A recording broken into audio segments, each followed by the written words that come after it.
Sponsored by the Gurukulam residential school, Delhi public school Tateganj. अब ₹2 सस्ता diesel, green India bio diesel, चोरकट, fashion mall, Singh marble and sanitation. Garhwa में संक्रमित मरीज मिलने के बाद से कोरोना का डर पलामू में भी बढ़ गया है।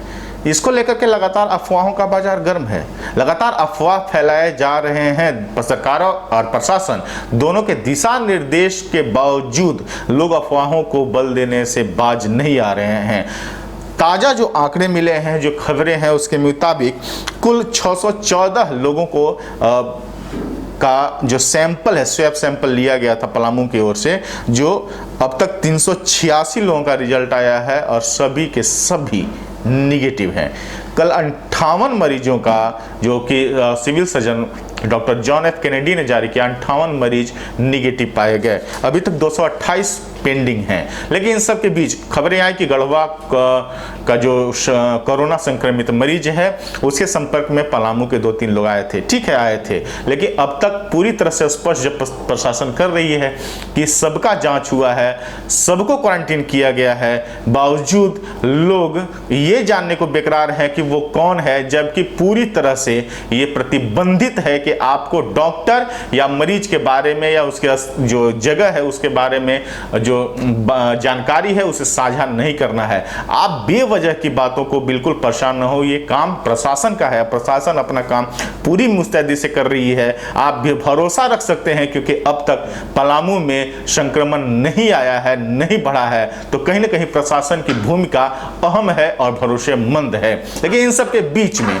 जो खबरें आ रही हैं कि कई तरह की बातें आती हैं, इसमें छोटी मोटी बातें, एक संदिग्ध होना और एक आइसोलेट करना, क्वारंटीन में डालना, ये सब अलग अलग बातें हैं जिन बातों को आपको समझना होगा। सिर्फ और सिर्फ एहतियातन अगर कोई बाहर से आता है तो उन्हें सिर्फ स्क्रीनिंग की जाती है। अगर वो बिल्कुल कोई लक्षण नहीं है, सर्दी, खांसी, बुखार, सांस में तकलीफ होना, ऐसी कोई भी अगर समस्या नहीं है तो उन्हें क्वारंटीन में डाला जाता है या होम क्वारंटीन में रखा जाता है, ताकि अगर आगे चल के लक्षण आते भी हैं, अगर वो पॉजिटिव मरीज निकलता भी है तो कम से कम वो संक्रमण फैला न पाए। इसके लिए उसे क्वारंटीन में डाला जाता है, उसे एहतियातन 14 दिन तक अलग रखा जाता है। उसके अलावा आइसोलेशन, यानी कि अगर आपको वैसे लक्षण दिखाई पड़ते हैं तब उसे आइसोलेशन में डाला जाता है। और यदि कोरोना का कोई पॉजिटिव मरीज आ जाता है तब उसे स्पेशल कहीं वार्ड में रखा जाता है, उसका इलाज शुरू किया जाता है। तो इन सब बातों को समझना होगा। और कोरोना मरीज को जब तक उसका रिजल्ट पॉजिटिव ना आए, उसका सैंपल जांच रिपोर्ट अगर पॉजिटिव ना आए, तब तक आप उसे कोरोना मरीज नहीं कह सकते हैं। ये बिल्कुल कानूनी गलत है और कहीं ना कहीं ये आपको कानून के शिकंजे में ले सकता है। इसलिए आप इन चीज़ों से बचें, कोई भी अफवाह ना फैलाएं। और अब तक खुशखबरी है पलामू के लिए कि कोई भी कोरोना का संक्रमित मरीज नहीं मिला है।